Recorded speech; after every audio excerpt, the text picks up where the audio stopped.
Well, hello there. It's your friend and fellow working mama, Karina O'Brien, and welcome back to another episode of the Working Mumma podcast. Welcome to a very special episode of the Working Mumma podcast, episode 150. I will confess that when I started this podcast, I had no idea how many powerful conversations and stories would be shared right here. And today I wanted to do something a little bit different. I'm going to take a moment to pause, reflect, and think back to before I became a mum.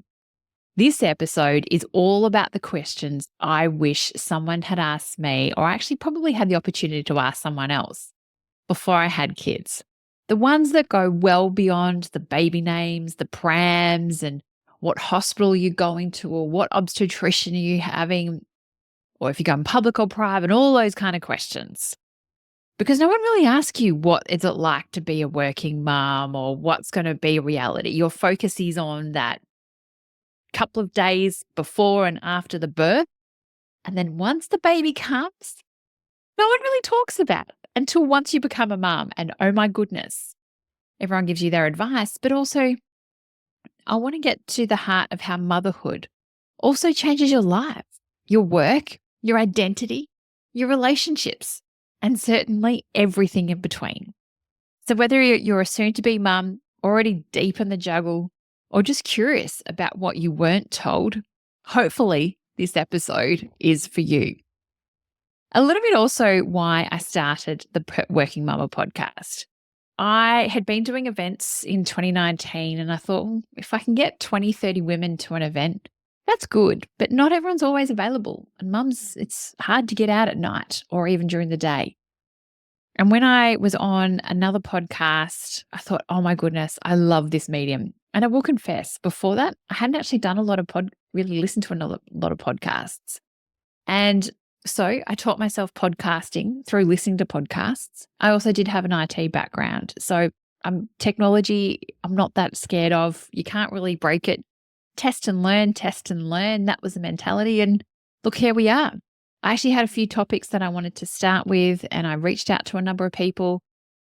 And I actually don't think I've ever got a knockback and real saying, no, sorry, I don't want to be on the podcast. I've actually had a couple of people saying, sorry, I'm too busy, maybe later or something like that. But I've actually had never a hard no.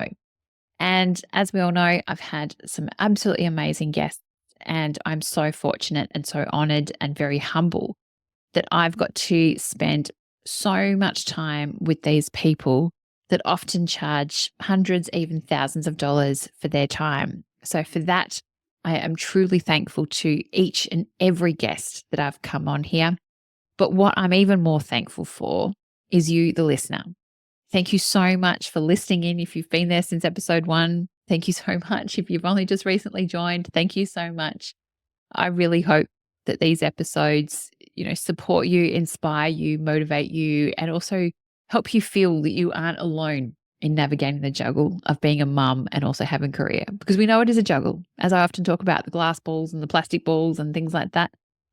I'm recording this at the start of the school holidays in 2025, and everything certainly is a bit of a juggle now with a son in primary school. So that's what today I just want to go through the episode on the questions that I wish I'd probably, been able to ask my future self of what's it going to be like. So we're going to take a bit of a probably two-prong approach, the future me and the past me. And so we're just going to go into it. I'm going to ask these questions and hope you enjoy it and also get something out of it. So we'll start off the first one, which I think is probably the biggest one as well.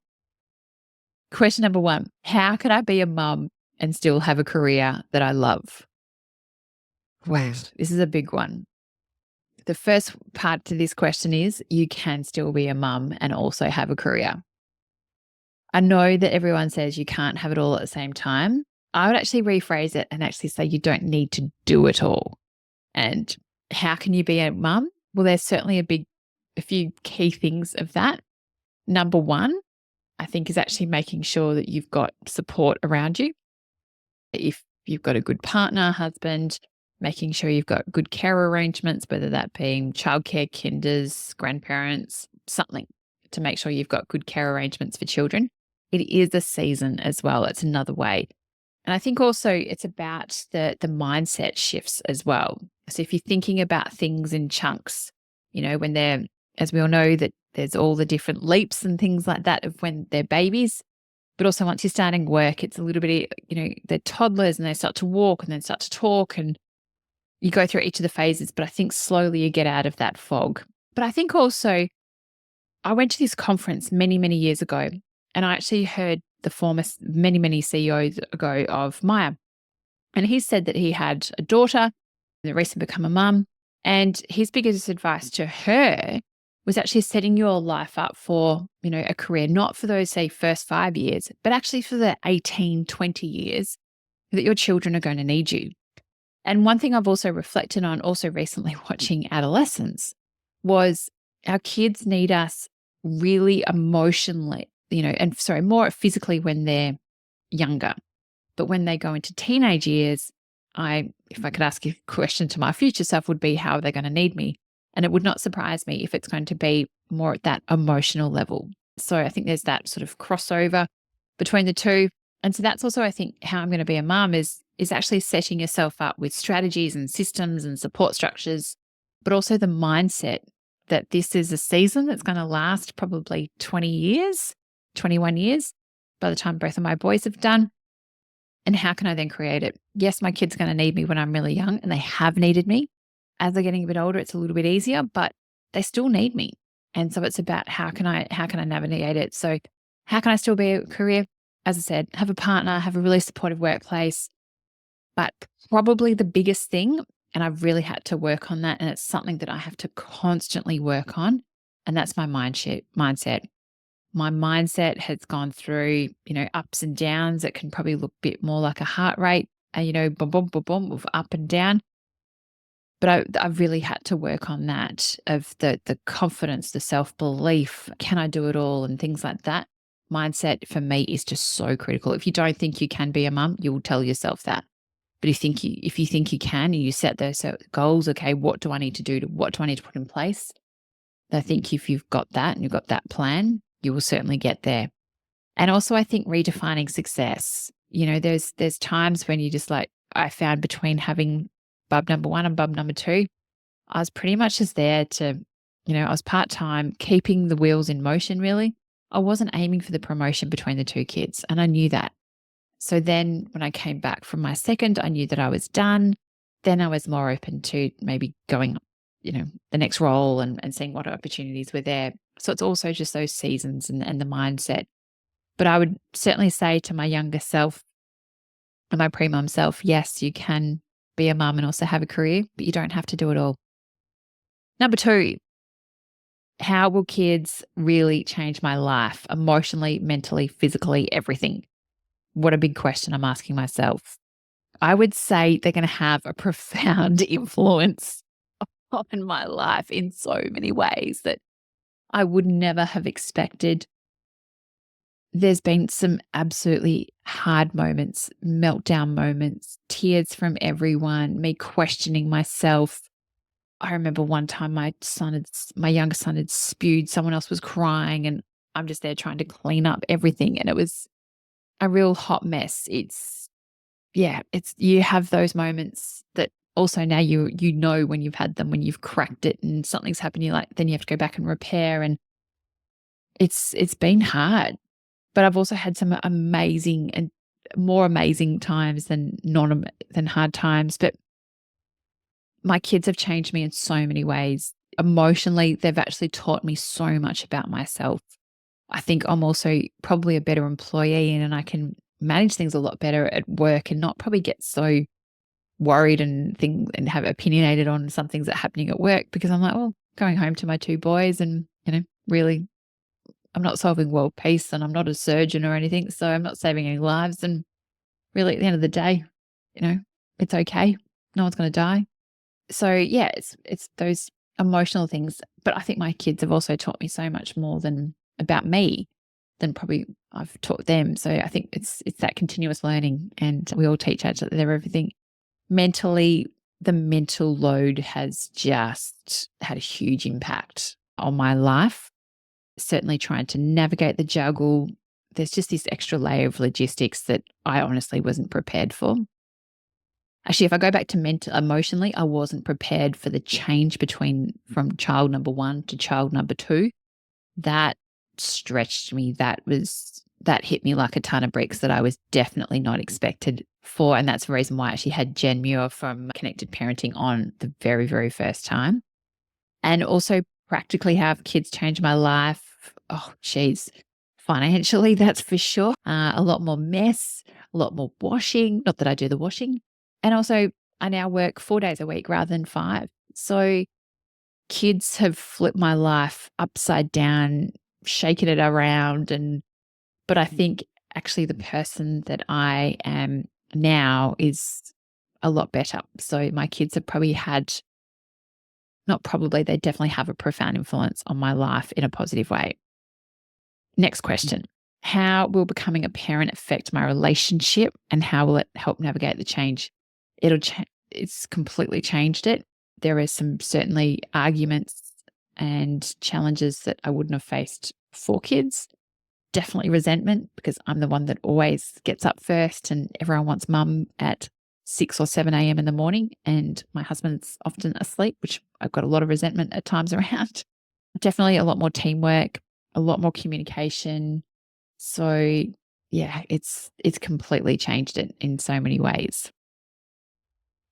Another question, what should I really do to prepare for motherhood beyond the baby gear? My God, you can't. That's probably the simplest thing about preparing for motherhood. And you can't, the best way to prepare is just throw all the balls in the air and just let them land and just try and just keep doing that constantly. There's nothing that you can really do. I think the best thing you can actually prepare yourself for motherhood is just by having this open mind and expect the unexpected and have this season of learning and growth and don't think you have all the answers and it's okay not to have all the answers and seek out help and also delegate and ask for help. It's okay to ask for help. It's a strength, not a weakness. Certainly work on your mindset, work on your mental health, get yourself in a good headspace if you can. And also don't have any expectations. Don't expect to do the whole sleep cycles and things like that. My son is almost 4 and still, likes that comfort and touch, but it's just who he is as a person. And I think also preparing for motherhood, it's around that village. And I remember one time my husband saying to someone, "Oh, we don't need a mother's group. We're full with friends and things like that." And I had a very different view. I was very open to it and gave it a good go. And I was the one there on the first meeting. Okay, like let's all connect and let's have a WhatsApp group. And I'm still now friends with 2 of the girls who I'm still very close with, communicate almost daily for almost the last 7 years. And our kids are besties. And I have really loved going through this season of motherhood with these 2 friends of mine who we've cried, we've laughed, we've had many drinks, and they have been honestly my rock in this world. And I actually get emotional, thinking about how special motherhood is when you can actually meet really special people and friends through this. It's not just about the kids, but also like becoming a mum. And these 2 friends of mine are, have got careers, they've got kids, and it's really special to watch your kids grow up at the same time. But also to have that support around you is just so important. Another question, how do I find a company that genuinely supports working mums? I'd say do your research. When you're going for interviews, look at their policies, look at do they actually have a, working from home arrangement? Do they have parental leave? Is it paid parental leave? Do they have parental leave for both male and female? And when you're going for interviews, ask them about what their policies are and look at what it is. Look at the culture. Speak to people if you can. Stalk people on LinkedIn.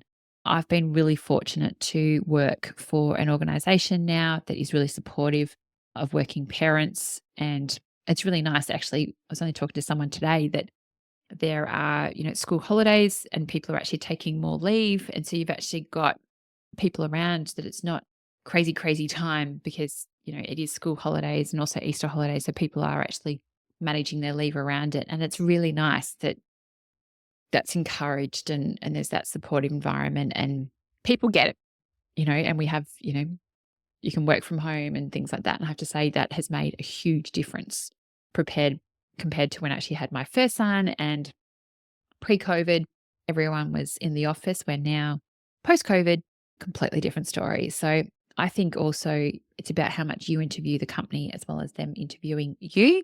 And an organization and leadership makes a huge difference. I didn't have a great return to work my first time round, and I moved to a different part of the business second time round and had an amazingly supportive manager. She literally said to me, Karina, I'll have you however many days you want to come back. It's up to you and we can then build up. And just having this support, and she was a mum herself and she knew what was happening, and I was so thankful for it. And probably they've actually got more loyalty and more work out of me because of their supportive, particularly second time round, and absolutely loved it.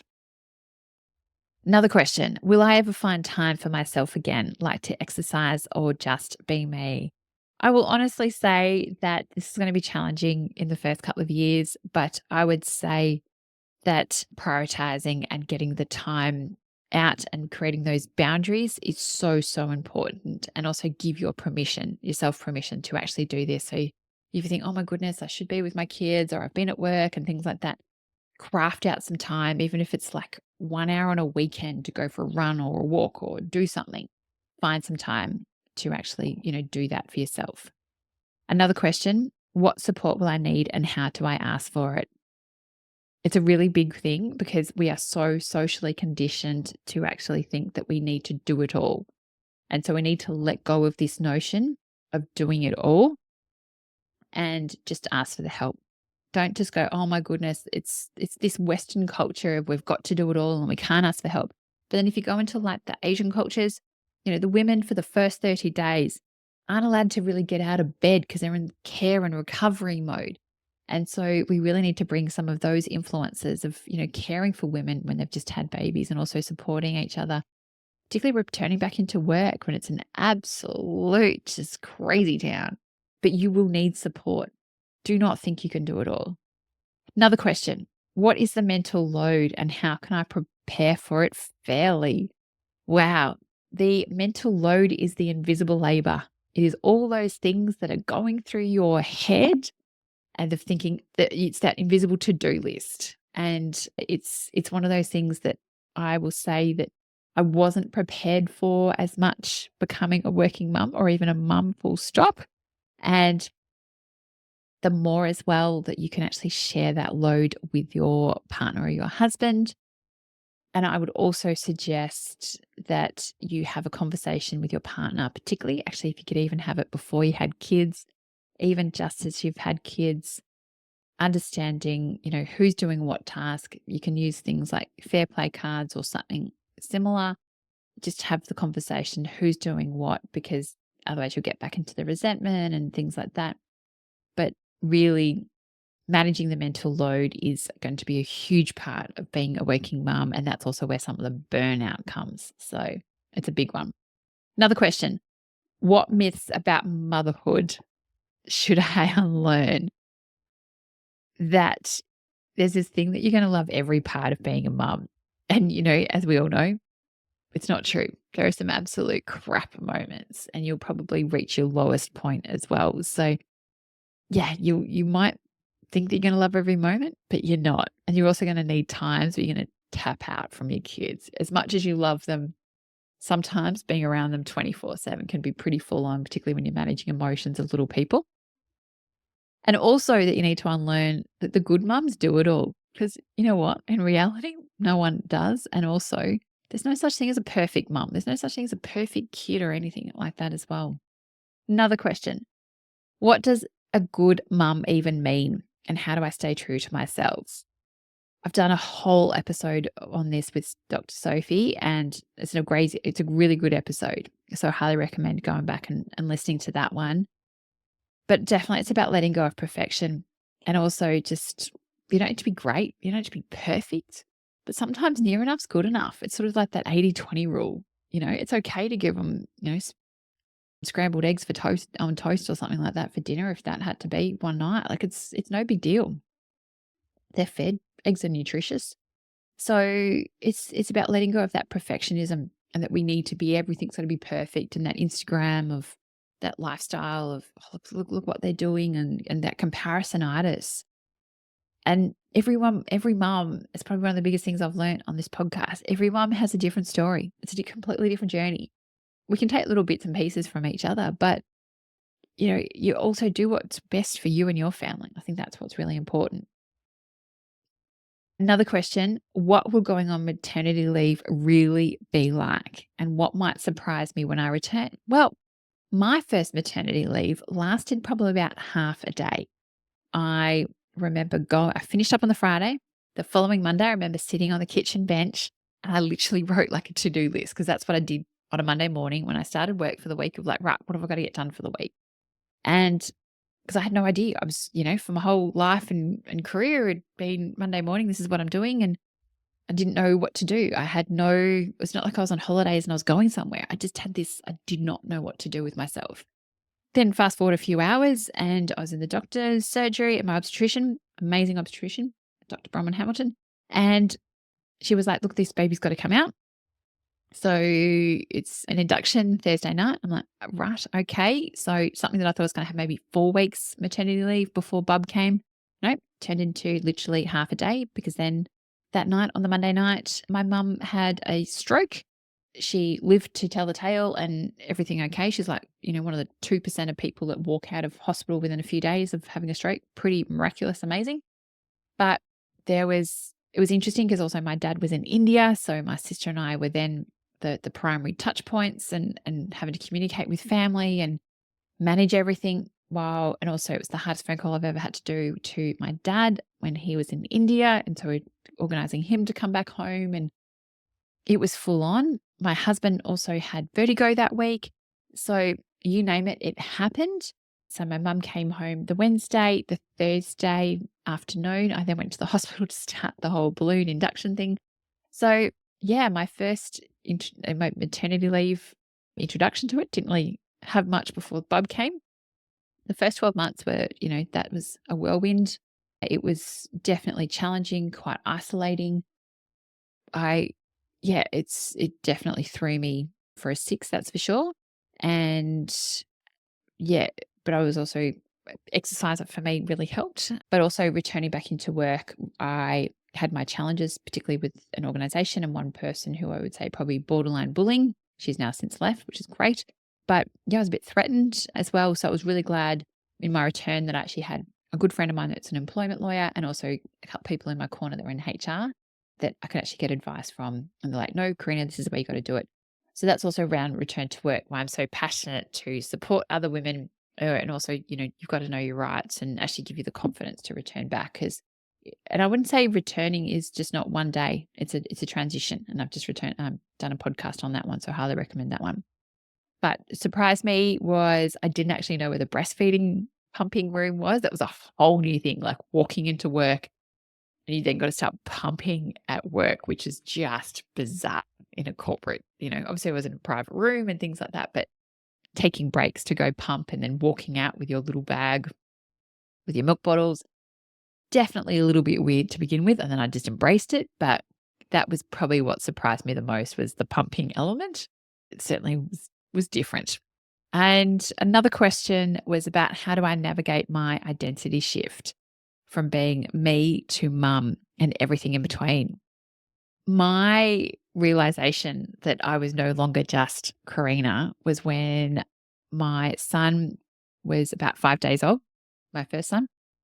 He had to be in the NICU for 8 days because he was born 2.4 kilos. He was a little bub and just had struggling feeding and things like that. So he wasn't putting on the weight. So he had to be in the hospital for 8 days. And I remember one time the hospital called me saying, oh, Karina, you're such and such's mum and just wondering when you're coming in. And I was like, oh my goodness, there's this realization that I'm just not me anymore, but I'm a mum and I'm this person's mum. And yeah, that for me was probably the start of that identity shift. And I remember the podcast episode I did with Louise around matrescence. And I remember that I couldn't even say matrescence at the start of the episode. And then by the end, completely could understand it, but also loved the concept. And it was like, probably of all the episodes I've done, the biggest light bulb moment. And now when people talk about the shift and the identity and things like that, it's it's 100% about matrescence. So definitely go back and listen to that episode around, well, what is matrescence? And so many people don't know much about it, but it's so powerful once you do, and it's a real light bulb. So how do you identify it? I think it's really doing that re-evaluation around values. What do you want to be as a mum? How do you want to be as a working mum? What's most important to you? And also having those conversations as well. Lastly, as well, what boundaries would I need to protect my time, energy, and mental health? And how can I stick to them? Number one for this is about understanding your values and what's most important, because then that way you need to know what you need to craft out for your time and then also your energy. So, for example, between my husband and I, it's really important that we want to eat dinner as a family together. So that means you've got to then work backwards. Okay, what time you need to work, leave work, who's picking up the kids or who's working from home, and then preparing dinner and all that fun stuff. And it also is then about protecting our time as a family. So I block out my calendar between 5 and 7:30. So I can't take any international calls because I work for an international company. And also now for me as well, it's about crafting out time to go for a run, particularly on weekends. And that also then helps my mental health as well. But certainly my boundaries, the biggest one would be of an evening. So I'm not doing calls and doing any work really when we're doing bath time and evening, and that's our family time. So that's just a free few things and questions that I would probably, tell myself and about my pre-mom self about having a career. And probably the biggest thing I would say is about, I would tell myself, and this is probably even going forward, about future.